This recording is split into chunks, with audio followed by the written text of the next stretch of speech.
할렐루야. 예수 그리스도 이름으로 하나님 말씀 함께 나눌 시간 들어가겠습니다. 오늘 함께 은혜 나누실 말씀 사무엘상 24장에 있는 말씀이 되겠습니다. 사무엘상 24장 1절에서 마지막 절까지 제가 읽도록 하겠습니다.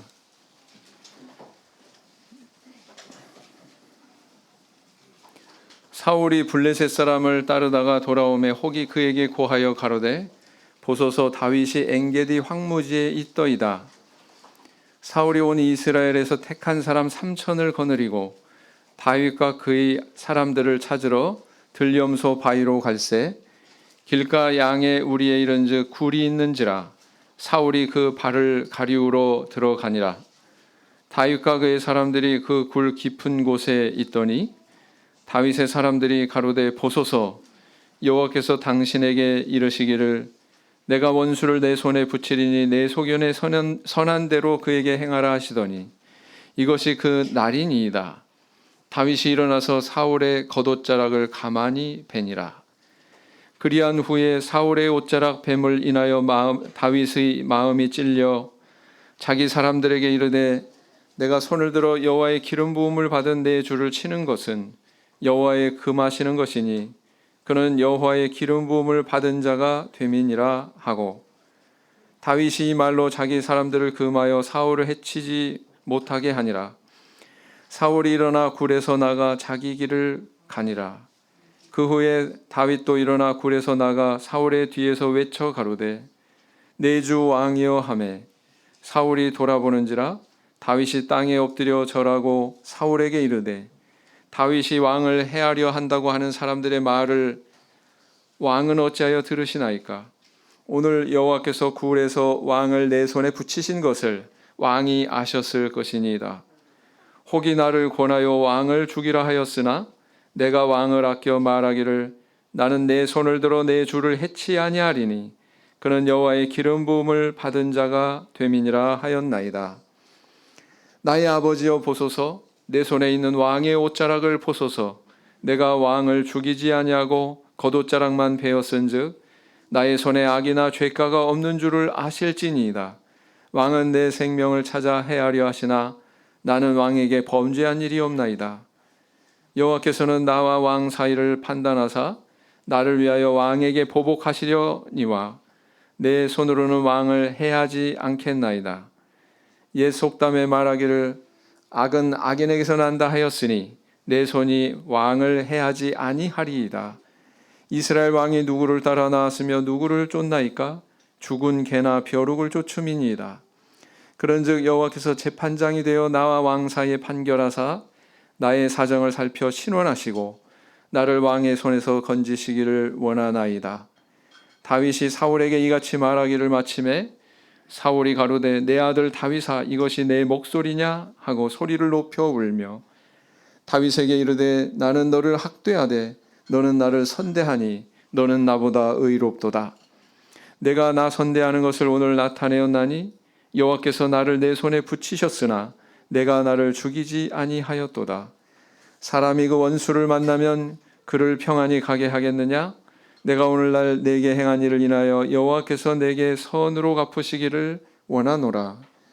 보라 나는 내가 반드시 왕이 될 것을 알고 이스라엘 나라가 내 손에 견고히 설 것을 아노니 그런즉 너는 내 후손을 끊지 아니하며 내 아비 집에서 내 이름을 멸하지 아니할 것을 이제 여호와로 내게 맹세하라. 다윗이 사울에게 맹세하매 사울은 집으로 돌아가고 다윗과 그의 사람들은 요새로 올라가니라. 어느 대학에서 특강 시간이 있었는데 그 특강에 강사로 초대된 그런 인물이 있었습니다. 근데 이 강사는 굉장히 괴짜로 소문난 그런 인물이었는데요. 강의 시간이 돼가지고 이제 이 강사가 교실에 나타났습니다. 학생들은 이제 잔뜩 기대를 했겠죠. 그런데 이 강사의 가슴에는 뭐 교과서가 아니고 책이 아니고 장미꽃이 한 다발 이렇게 안겨져 있더랍니다. 강사가 자기 소개도 하지 않고는 그저 자기가 가져온 장미꽃을 한 송이, 두 송이, 세 송이 이렇게 학생들한테 던져서 나눠주기 시작했다는 거예요. 처음에는 이제 학생들이 어리둥절해 하다가 그 던져주시는 꽃을 받으려고 이리 움직이고 저리 움직이고 환호성도 지르고 막 이러다 보니까 강의실이 소란스러워졌다는 것입니다. 이윽고 이제 이 강사가 자기가 가지고 온 장미꽃을 다 학생들한테 나눠준 다음에 비로소 이제 강단에 섰습니다. 그리고 이제 학생들을 향해서 던진 한마디, 그게 전부였대요. 여러분, 사람이 꽃보다 아름답습니다. 그랬더니 학생들이 그 한마디에 일어나서 기립박수를 쳤대요. 사람이 꽃보다 아름답다 하는 이 표현은 외모를 두고 하는 이야기가 아닙니다. 인간 안에 하나님의 형상과 모양이 있기 때문에 그것이 외적으로 이렇게 발현이 될 때 느끼는 그 감정이 마치 그 아름다운 꽃을 보고 느끼는 그런 감정보다도 더 크다고 하는 그런 표현이죠. 그래서 이런 사실을 보면 이 아름다움이라는 것은 외적인 데 있는 것이 아니라 바로 내부로부터 발현이 되는 것이다. 이렇게 이해할 수 있고요. 바로 인간 안에 그 하나님의 형상이 외부적으로 발현이 될 때 그것이 바로 우리한테 아름다움을 느끼게 하는 것이 아니냐. 이렇게 이제 생각을 하게 되지요. 이 사무엘기에 이 다윗이 나타낸 여러 가지 모습 가운데서 가장 아름답고 가장 또 강하고 이런 모습이 있다면 우리 성도님들 무엇을 꼽으시겠습니까?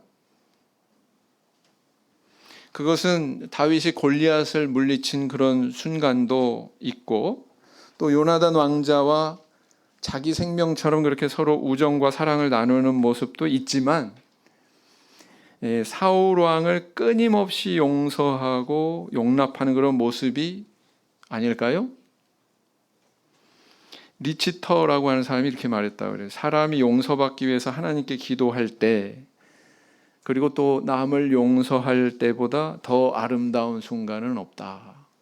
이런 말을 했다 그래요. 우리 성도님들 동물이 용서했다. 동물이 다른 개체를 용서했다. 이런 얘기 들어본 적 있습니까? 없죠? 네, 아마 없을 것입니다. 그래서 이제 이 용서라고 하는 것은 여느 피조물, 여느 동물과는 다르게 하나님이 창조하신 인간이 나타낼 수 있는 하나님만이 가지고 계신 또 인간 안에 새겨놓은 고유의 그런 성품이다. 이렇게 볼 수가 있습니다. 잠언 19장 11절 말씀을 보시겠습니다. 잠언 19장 11절 말씀을 보시겠습니다. 같이 읽어보실까요? 잠언 19장 11절 말씀을 같이 읽겠습니다. 시작. 노하기를 더디하는 것이 사람의 슬기요 허물을 용서하는 것이 자기의 영광이니라. 오늘날 우리는 이 용서라고 하는 이 품덕을 통해서 하나님의 형상을 나타내고 있습니까? 아니면은 하나님께서 우리를 부르신 그 부르심과는 괴리되게 우리의 언행은 다른 곳을 향하고 있지는 않은지요. 자, 오늘은 이 사울 왕을 죽일 수 있는 아주 절호의 기회에 칼을 내려놓고 진실을 품고 나갔던 이 다윗의 기사를 통해서 함께 생각해보고 은혜를 나누는 시간을 가지고자 합니다. 자, 오늘 본문 말씀을 읽어보면은요. 자, 1절에서 이 사울 왕이 군사를 모았다고 했습니다. 군사를 모았는데 얼마나 모았다고 그랬어요? 몇 명이나 모았어요? 3,000명이나 모았습니다. 우리 현재 한국의 참회수교회 신도들 수만큼 모았어요. 네.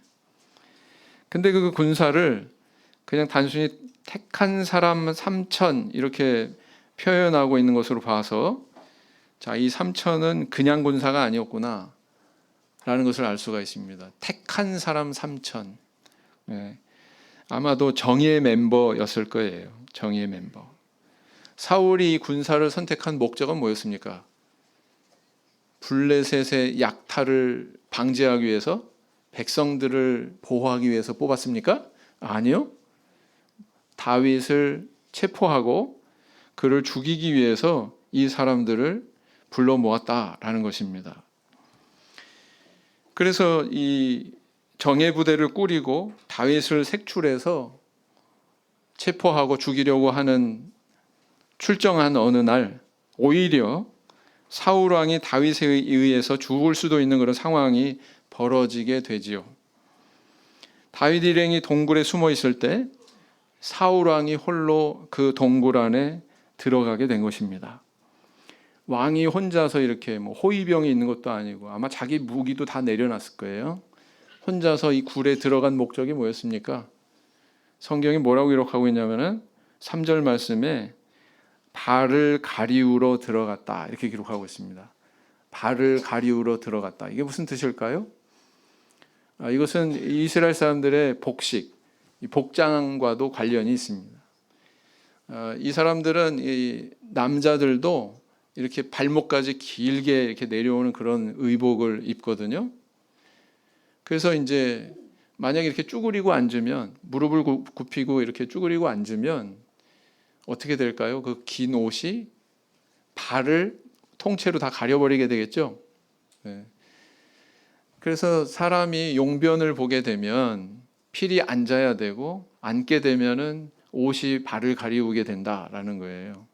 그래서 이런 문화를 반영을 해가지고 사실은 볼일을 본다라는 것을 완곡하게 표현한 게 발을 가리우러 들어갔다 이렇게 표현하고 있는 겁니다.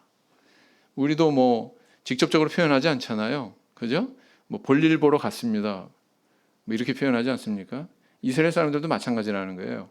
이렇게 완곡하게 그가 용변을 보러 들어갔다라는 것을 이렇게 표현하고 있는 것입니다. 이 사울 왕이 발을 가리우러 동굴에 들어갔을 때 그곳에 깊숙이 응거하고 있던 다윗의 측근들이 있었습니다. 다윗도 물론 그 곁에 있었죠. 다윗의 측근들이 이제 다윗에게 이렇게 얘기합니다. 드디어 기회가 왔습니다. 사울 왕을 처단할 수 있는 그날이 왔다는 것이죠. 그러나 다윗은 칼을 들어서 사울 왕의 목을 베는 것이 아니라 그 겉옷자락만 가만히 베었다. 참 좀 신기해요. 뭐가 신기하냐면은 사울이 참 무딘 사람인가? 네. 칼로 자기 옷자락 베일 정도로 그렇게 근접했는데 아무것도 모르고 있었구나. 그죠? 또 그 동굴 안에서 뭐라고 의사 표현을 했을 건데 뭐 군호를 써서 했나? 뭔가 속삭이지 않았을까요? 다윗의 측근들이? 근데 그것도 듣지 못했어요. 아무튼 이렇게 그 사울을 베지 않고 다윗은 그의 옷자락만 가만히 뱄다고 성경은 기록을 하고 있습니다. 그런데 그로 끝난 것이 아니라 사울이 동굴을 나가자 그 뒤를 따라서 다윗이 밖으로 나가면서 이 사울 왕을 부릅니다. 그리고 땅에 엎드려 가지고 절을 하죠. 그리고 하는 말이 나는 당신한테 범죄한 일이 없습니다. 나는 당신을 해칠 의도도 없습니다. 그리고 앞으로 당신을 해치지도 않을 것입니다. 요약하면 이 의미예요. 요약하면 이렇게 자기의 진심을 사울 왕에게 전달하고 있습니다. 그런데 이 행동으로 인해서 사울 왕이 감복하게 되고 자기의 잘못을 다윗 앞에서 시인하게 됩니다. 잘못을 시인할 뿐만 아니라 다윗의 미래사까지 인정하게 되죠. 야, 너는 왕이 될 거야. 눈물을 흘리면서. 확실히 사울은 이때는 진실이었던 것 같아요. 이때의 감정과 어떤 태도가. 이것이 오늘의 본문 내용이죠. 자, 우리는 삶 속에서 어떻게 이런 승리를 경험할 수 있을까요? 지금 칼로 사울 왕은 베지 않았지만 누가 이긴 거예요? 다윗이 이긴 거죠? 네. 다윗은 승리한 겁니다. 우리는 어떻게 삶 속에서 이런 승리를 경험할 수 있을까요? 혹시 불신 배우자가 내 신앙을 인정하고, 혹시 불신자 상관이 또 내 신앙을 인정하고, 혹시 불신자 친구가 내 신앙에 이끌려서 이렇게 전도가 되고 하는 일이 일어난다면 이게 바로 이제 다윗이 승리한 것 같은 그런 승리를 경험한 것이다 이렇게 볼 수가 있습니다. 오늘날로 이야기하자면 자, 다윗이 보여준 그 승리의 비결은 바로 이런 것일 것입니다. 첫째는 뭐냐면은 하나님의 뜻을 존중하는 겸손이 있었다는 것입니다. 하나님의 뜻을 존중하는 겸손이 있었다라는 거예요. 24장 4절 보시면 다윗의 사람들이 가로되 보소서 여호와께서 당신에게 이르시기를 내가 원수를 내 손에 붙이리니 내 소견에 선한 대로 그에게 행하라 하시더니 이것이 그 날이니이다. 다윗이 일어나서 사울의 겉옷자락을 가만히 베니라 그랬어요. 다윗과 그의 측근들은 참 좀 외람되게도 사울 왕이 볼일 보는 뒷모습을 봤습니다. 후위병도 없었고 칼 같은 무기도 들지 않고 어떤 왕으로서의 어떤 존엄이나 무슨 왕으로서의 권위나 이런 거는 다 땅에다 내려놓은 상태죠. 그리고 그 보고 싶지 않은 뒷모습을 보이게 됐습니다. 어쩌면은 그 사리를 품고 의로운 그 신하 다윗을 죽이려고 이렇게 비겁하게 추악하게 그렇게 추적하는 사울의 뒷모습, 민낯을 다 적나라하게 보여주고 있는 그런 것이 아닌가. 이렇게 이제 우리가 상징적으로 생각해 볼 수가 있죠. 다윗의 측근들이 그 순간에 말했습니다. 여호와께서 당신에게 사울을 내 손에 붙이리라 한 때가 바로 이때입니다. 그러니 결행하십시오. 죽이십시오. 이렇게 이제 이야기하죠. 다윗과 생사고락을 함께한 이 사람들이 그들의 시선으로 볼 때 이 순간은 바로 뭐예요? 이 순간은 하나님이 다윗에게 허락하신 절호의 기회예요. 하늘이 준 기회예요. 만약 우리가 다윗과 같은 상황을 만났다면 우리 성도님들 생각은 어떨까요? 생각의 방향이 어떨까요? 정말 내가 미워하고 정말 날 괴롭히고 별로 나와 좋은 관계를 맺지 않는 저 사람이 정말 꼬꾸라지고 엎어질 수 있는 그런 순간이 다가왔어요. 그게 어떻게 보면 내가 어떻게 손을 놀리느냐에 따라서 그것이 결정이 된다고 할 때 우리 성도님들은 어떻게 하시겠습니까? 아, 하나님께서 나한테 주신 기회구나. 평상시에 여차저차히 나한테 저렇게 행하더니 하나님께서 나한테 이렇게 허락하신 기회니 나는 그 기회를 쓸 거야. 이게 어떻게 보면 인지상정 아닐까요? 그런데 얼마 전에 사울 왕도 비슷한 상황을 겪고 비슷한 말을 하는 것을 우리는 보게 되죠. 다윗이 그일라를 구원하기 위해서 출정했을 때 사울 왕은 다윗이 그일라 성에 갔다고 하는 이야기를 듣습니다. 그리고는 이렇게 말합니다. 하나님이 그를 내 손에 붙이셨도다. 사울 왕이 그렇게 얘기했다는 거예요. 하나님이 다윗을 내 손에 붙이셨다. 그가 문과 문빗장에 있는 성에 들어갔으니 갇혔도다. 이제 도간에 든 쥐다. 우리 그런 말 쓰지 않습니까? 사울이 그렇게 얘기했다는 거예요. 근데 결과가 어떻게 됐습니까?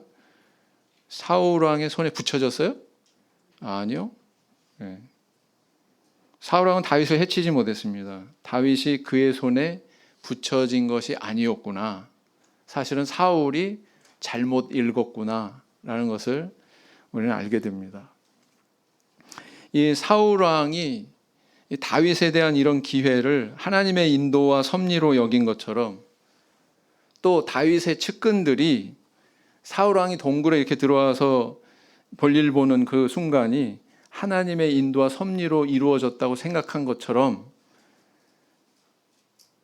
보통 사람이라고 할 것 같으면 이런 기회가 주어질 때 달리 생각하기가 힘들어요. 그렇지 않습니까? 그게 인지상정입니다. 예. 이렇게 만물에 섭리하고 계시는 하나님이 이 시간을 내가 목격하게 하신 걸 보니까 하나님께서 나한테 주신 기회야. 절호의 찬스야. 이렇게 생각하기가 쉽지 달리 생각하기가 쉽지 않다는 거예요. 네.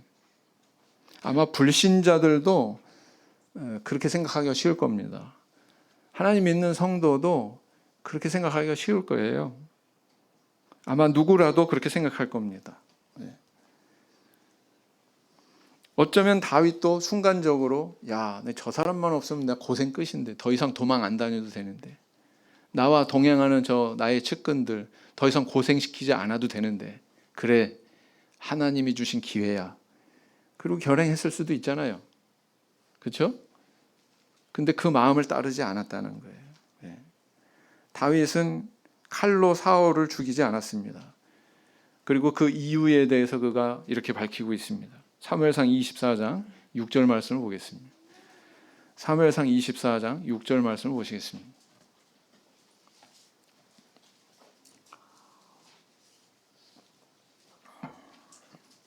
24장 6절 같이 읽겠습니다. 시작.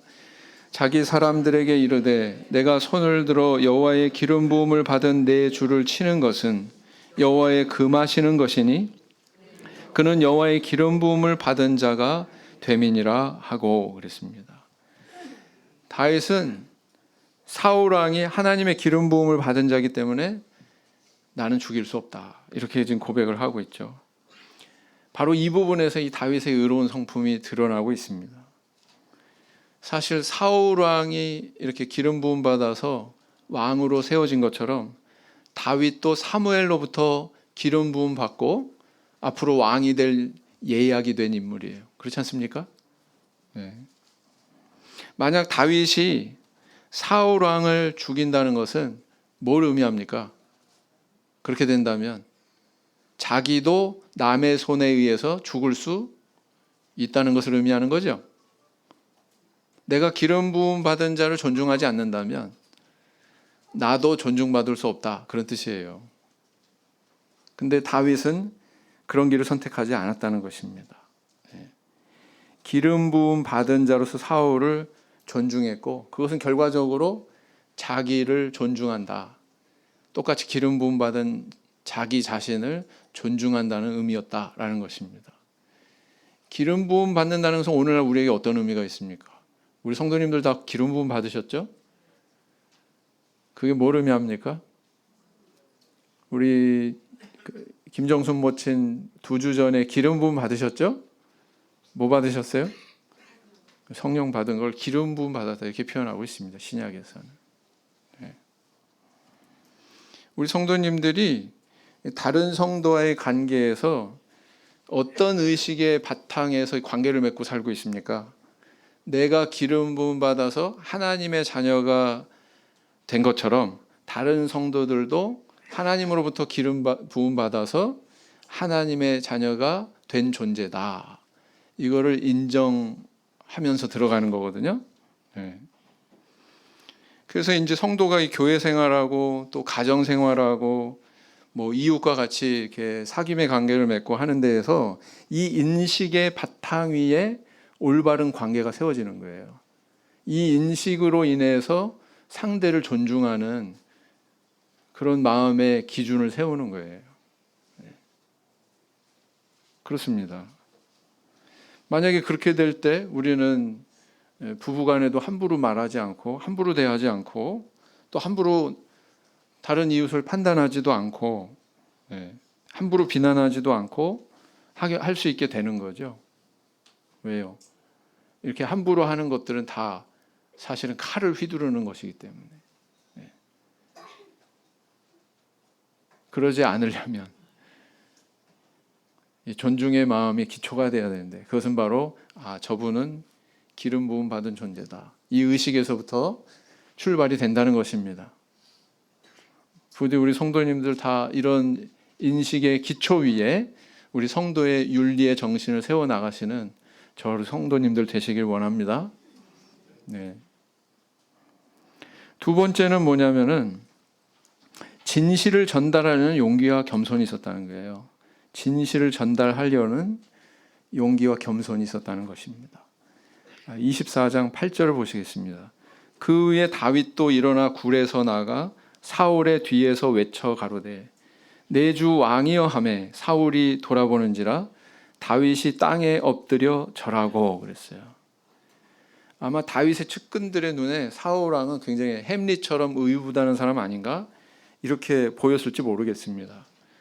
그러나 사실은 가만히 이치를 따져보면 의유부단한 것이 아니라 사실 진정한 용기가 있었던 것이 다윗이다라는 것을 우리는 알 수가 있습니다. 칼로 베어낸 그 옷자락을 들고 사울 왕의 뒤를 왜 따라 나갑니까? 예? 왜 따라 나갔어요? 그리고 땅에 엎드려 가지고 사울 왕한테 정중하게 이렇게 절을 하죠. 다윗은 왜 칼을 내려놓고 사울을 쫓아서 나가서 이렇게 부복했습니까? 그것은 바로 사울에게 나는 당신을 해칠 의사가 전혀 없습니다 라고 하는 자기 가슴속 깊이 있는 그 진실을 분명히 전달하고자 하는 그런 뜻이 있었기 때문에 나간 거죠. 네. 세상 사람들은 그렇게 얘기합니다. 남자가 칼을 뽑았으면 무라도 베야지. 네. 남자다워야 된다는 거죠. 이렇게 세상 사람들은 혈기 부리는 것을 남자답다, 용기 있다 이렇게 여깁니다. 그러나 우리가 신앙 안에서 보면 그것은 용기가 아니죠. 사실 혈기 부리는 사람은 약한 사람입니다. 진실의 힘을 믿고 칼을 내려놓는 모험도 감수하면서 자기 진실을 증거할 수 있는 그런 이런 모습이 사실은 더 용기 있는 모습 아니겠습니까? 이것이 진정한 용기 아니겠습니까? 한번 생각해 보세요. 그가 사울왕 따라 나가가지고 딱 부복했는데 엎드렸어요, 넙죠? 그 순간에 굉장히 위급한 상황이죠. 사실은 사울이 동굴에 들어온 것만큼 위급한 상황이죠. 위협적인 상황이죠. 사울 왕이든 아니면 그의 부하들이건 칼로 들어가지고 뭐 말할 겨를도 없이 내려치면 어떡할 거예요? 그런데 그런 모든 것 감수하면서 다윗은 사울 앞에 나섭니다. 그리고 부복합니다. 그만큼 용기 있었다는 얘기 아닙니까? 무엇을 위해서요? 자기 마음속에 있는 진실을 전달하기 위해서. 24장 14절을 보시겠습니다. 이스라엘 왕이 누구를 따라 나왔으며 누구를 쫓나이까? 죽은 개나 벼룩을 쫓음이니이다. 다윗은 자기 자신을 개와 벼룩으로 이렇게 낮추고 있습니다. 어떤 사람이 낮출 수 있어요? 용기 있는 사람, 또 겸손한 사람이 낮출 수 있습니다. 겸손하지 않으면요, 낮출 수 없어요. 남이 나를 낮추게 되면 거기서 분개합니다. 그런데 겸손한 사람은 자기 자신이 자기를 낮출 줄 알아요. 다윗이 그런 모습을 보여주고 있지 않습니까? 진정한 이런 용기란 바로 이런 겸손을 수반한다라는 것을 알 수가 있습니다. 자, 이런 면에서 다윗은 진정한 용기 있는 자였고 진정으로 겸손한 자였다라는 것을 알 수가 있습니다. 11절을 보시겠습니다. 나의 아버지여 보소서, 내 손에 있는 이 왕의 옷자락을 보소서. 내가 왕을 죽이지 아니하고 겉옷자락만 베었은즉 나의 손에 악이나 죄가가 없는 줄을 아실지니이다. 왕은 내 생명을 찾아 해하려 하시나 나는 왕에게 범죄한 일이 없나이다. 이 말하고 싶었던 거예요. 왜 목숨을 걸고 앞에 나갑니까? 정말 죽이면 어떻게 해요? 근데 그것도 두려워하지 않고 자기의 진실을 들고 사울왕 앞에 나갑니다. 자기의 칼을 내려놓고 오로지 자기의 진실을 들고 사울왕 앞에 나갔다라는 것입니다. 우리 성도님들, 다윗의 생애 가운데 가장 아름답고 가장 용기 있고 가장 멋진 순간이 바로 이 순간 아니겠습니까? 네.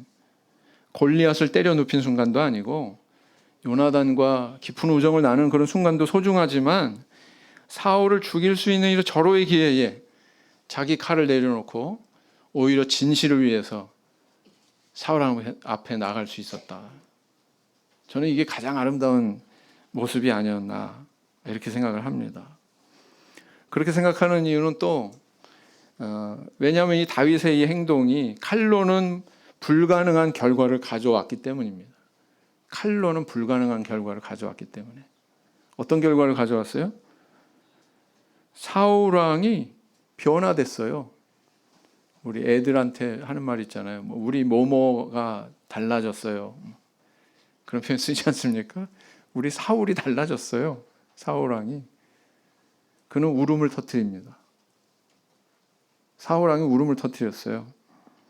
그리고 자기의 잘못을 시인하죠. 나는 너를 학대하나 너는 나를 선대하는구나. 자기 잘못을 시인할 뿐만 아니라 상대방의 의로움에 대해서 인정합니다. 여러분, 이런 극적인 변화가 있을 수 있어요? 칼 들고 방금 전까지만 해도 다윗을 사냥하겠다고 마치 사냥감 사냥하듯이 그렇게 몰아가지고 체포하고 죽이려고 그렇게 했던 사울이 이런 태도를 보였다? 이거 기적 아닙니까? 기적이죠? 네, 이거는 사람의 힘으로 어떻게 할 수 없는 하나님께서 주시는 은혜다, 이렇게 볼 수가 있습니다.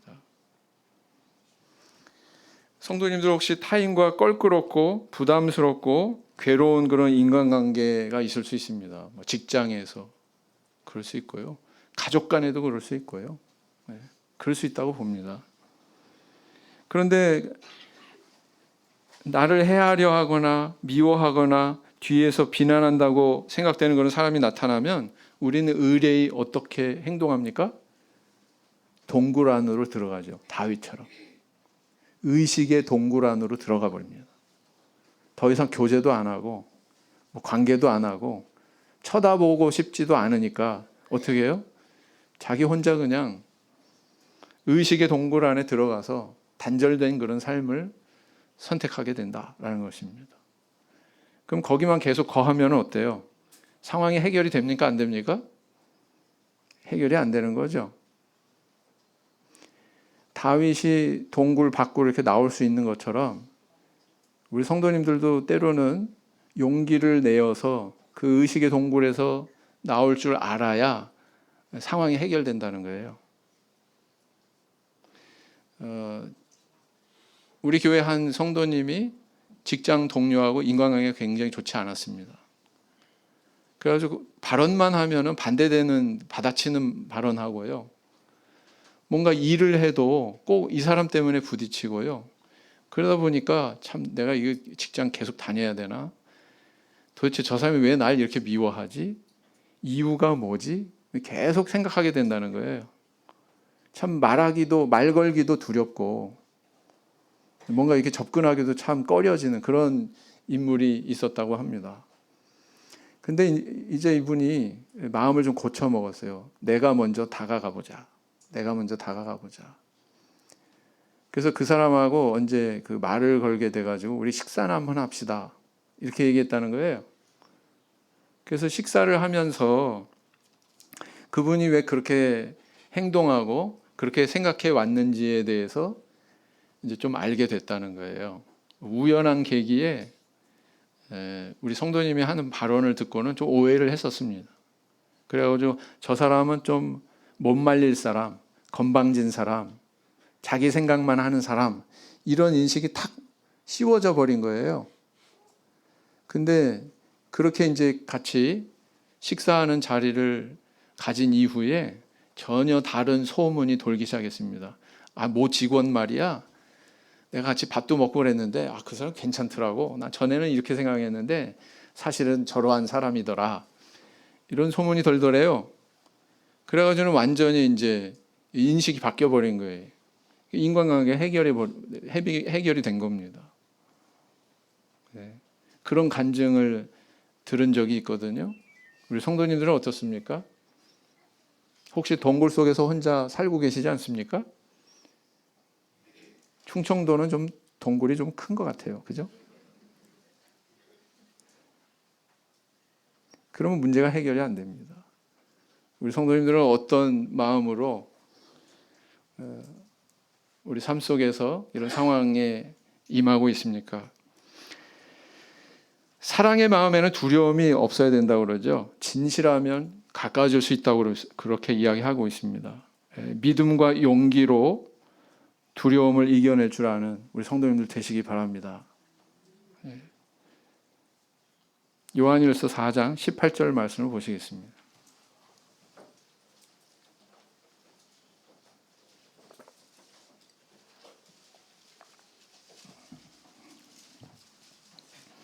요한일서 4장 18절 말씀 같이 읽겠습니다. 시작. 사랑 안에 두려움이 없고 온전한 사랑이 두려움을 내어 쫓나니 두려움에는 형벌이 있음이라. 두려워하는 자는 사랑 안에서 온전히 이루지 못하였느니라. 세 번째는 뭐냐면 심판을 하나님의 공의에 맡기는 믿음이 있었다는 것입니다. 다윗에게는 심판을 하나님의 공의에 맡기는 믿음이 있었어요. 사무엘상 24장 본문 말씀 12절로 돌아가서 보시면 여호와께서는 나와 왕 사이를 판단하사 나를 위하여 왕에게 보복하시려니와 내 손으로는 왕을 해하지 않겠나이다 그랬어요. 다윗은 사울 왕 앞에서 자기가 왕을 해야 할 의도가 전혀 없다는 것을 이야기할 뿐만 아니라 또 뭐라고 그래요? 미래에도 나는 절대로 하나님을 대신해서 재판장이 되지 않겠습니다. 여호와께서 재판장이 되실 것입니다. 이 이야기를 거듭하고 있거든요. 12절에서만 한 게 아니고 15절에도 한번 보세요. 15절에 뭐라고 이렇게 하고 있습니까? 같이 읽겠습니다. 시작.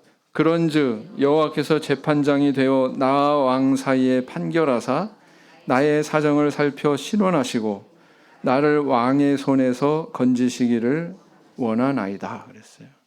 여기도 여호와께서 재판장이 되어 이렇게 이야기하지 않습니까? 네. 계속 이야기를 하고 있어요. 다윗이 가지고 있는 그런 의식 중에서 정말 중요하게 여기는 그런 그의 결심이 뭐였냐면은 나는 심판자가 되면 안 된다. 여호와께서 모든 것을 심판하시는 분이다. 이 원칙을 벗어나려고 하지 않았다라는 것입니다. 한번 생각해 보세요. 만일 다윗이 이 동굴 안에서 사울을 직접 자기의 칼로 내려쳐서 죽였다. 그렇게 했을 것 같으면 어떤 결과가 벌어졌을까요? 아마 다윗의 미래는 그렇게 순탄하지 않았을 것입니다. 대단히 어려운 난관에 부딪혔을 거예요. 왜냐하면 사울의 추종자들이 많거든요. 사울의 추종자들이 나중에 다윗이 왕이 돼서도 그 추종자들이 반대하고 때로는 딴지 걸고 하는 것을 보게 되거든요. 그러니까 이런 사람들한테 다윗이 무사할 수 있었겠습니까? 계속 도망 다니고 있었을지도 모르고요. 아니면 누구한테 죽임을 당했을지도 모르고요. 그렇지 않습니까? 네. 만약에 이렇게 사울을 직접 자기의 칼로 죽였다면 온 백성에게 이렇게 호응받는 그런 왕으로서의 입지가 아마 좁아졌을 거예요. 네. 그래서 혹시 약해지거나 그럴 경우에는 다른 사람이 쿠데타를 일으켜가지고 또 도망자 생활을 계속해야 될지도 몰랐다라는 것입니다. 그런데 다윗은 사울 왕을 향한 그런 보복의 칼을 이렇게 거두었기 때문에, 그리고 또 그 심판에 대한 권한을 하나님께 양도했기 때문에 하나님께서는 가장 적절한 시기에 그가 왕이 되도록 하셨고 또 온 백성들 앞에 환영받는 그런 왕이 되게 하셨다라는 것입니다. 그래서 이렇게 원칙을 붙드는 이런 사람이 참으로 훌륭한 사람이구나라는 것을 알 수가 있죠. 그래서 우리는 이 말씀을 되새겨야 됩니다. 잠언 20장 22절 말씀을 보시겠습니다. 잠언 20장 22절 말씀.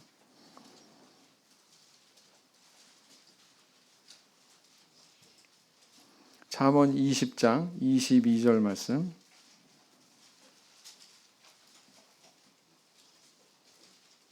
같이 읽겠습니다. 시작.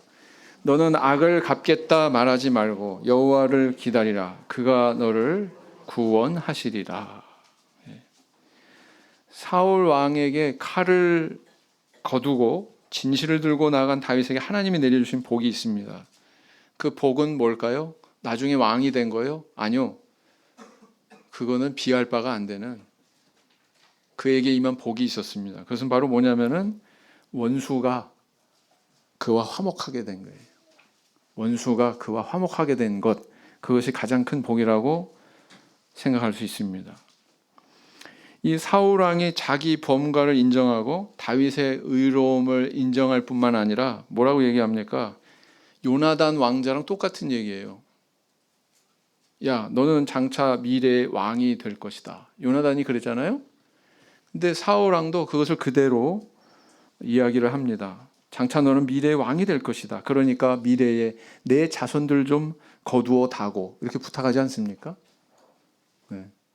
그런 이야기를 하고 있어요.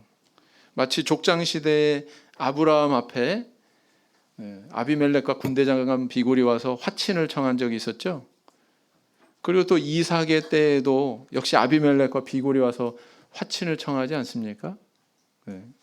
그러면서 우리 자손들하고 너희 자손들하고 사이좋게 지내자 이런 선까지 이야기하는 것을 보면 이 다윗도 마찬가지였다는 거예요. 마찬가지 복을 지금 누리고 있는 것을 우리는 발견하게 됩니다.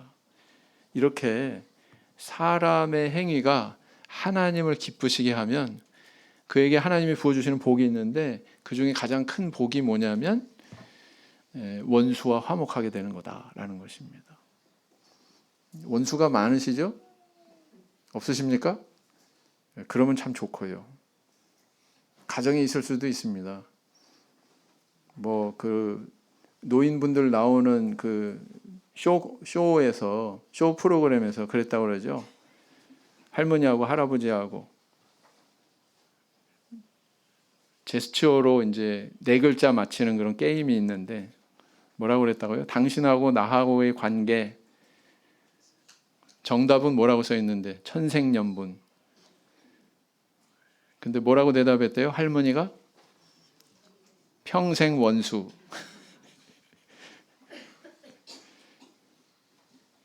원수들 많으십니까? 사람의 행위가 하나님을 기쁘게 하면 원수까지도 화목하게 해주신다. 그것이 복이다. 이렇게 성경은 이야기하고 있습니다. 바로 그런 모습을 우리는 이 다윗에게서 발견하게 되지요. 비록 이 사울의 태도가 조변석계예요. 괴팍스러워요. 조금 있다가 다시 또 다윗을 죽이겠다고 또 추격하죠. 그러할지라도 이 순간만큼 진심이에요, 아니에요? 진심이에요. 이 순간만큼.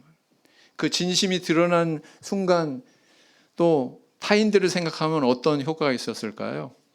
백성들이 볼 때 다윗을 따르는 측근이나 아니면 사울 왕이 택한 3,000명이나 그 현장에 있었을 거 아니에요. 봤을 겁니다. 다윗은 정말 사울 왕을 해칠 의도가 요만큼도 없었구나. 다윗은 이렇게 의로운 사람이구나. 사울 왕조차도 자기 입술을 이렇게 인정했구나. 그럼 어떤 결과를 가져올까요? 다윗이 나중에 왕이 되더라도 많은 사람들한테 마음을 얻고 환영받지 않았겠습니까? 이게 축복이에요. 원수와 화목하는 이런 축복을, 커다란 축복을 누릴 수 있었다는 것입니다. 그래서 잠언 16장 7절에 이런 말씀이 있습니다. 잠언 16장 7절 말씀. 잠언 16장 7절 말씀.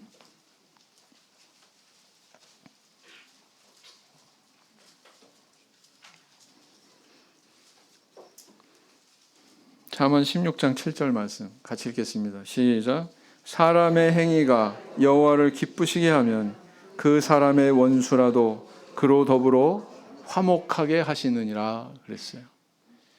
거인들의 발자국이라는 책에 보면은요, 한 방송사에서 2차 세계대전 당시 악명 높은 나치 독일의 아우슈비츠 수용소에 있다가 살아서 돌아온 2사람을 인터뷰한 그런 기사를 나열을 하고 있습니다. 그 내용 중에서 가장 중요한 부분을 추려보면 사회자가 이제 그 유대인 여자한테 이렇게 질문을 했다고 그래요. 나치에 대해서 복수하고 싶지 않습니까? 그렇게 질문했더니 천천히 그렇게 웃으면서 이 여인이 대답하기를 나는 복수에 대한 감정으로 내 인생을 파괴시키고 싶지 않습니다. 그러기에는 내 인생이 너무나 귀하고 아름답기 때문입니다. 이렇게 이야기했답니다. 한순간의 그런 복수를 위해서 다른 사람의 인생에 대해 관여하고 관심 두면서 내 인생을 낭비하고 싶지 않다는 것이죠. 네.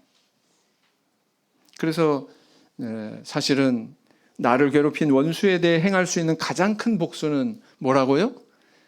가장 큰 복수는 뭐라고요? 용서다. 그런 말이 있습니다. 용서다. 우리 성도님들 어떻습니까? 우리 삶 속에서 나의 삶에 가시와 같이 나를 찌르고 괴롭히고 피곤하게 하고 고개 돌리게 만드는 그런 원수가 있으시면 동굴로 들어가십니까? 아니면 진실을 들고 나와서 서로 대화를 시도하고 계십니까?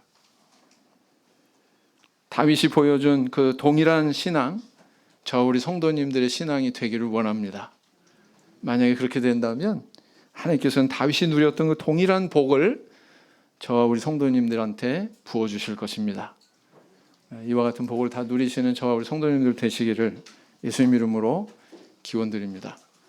묵상 기도하시겠습니다.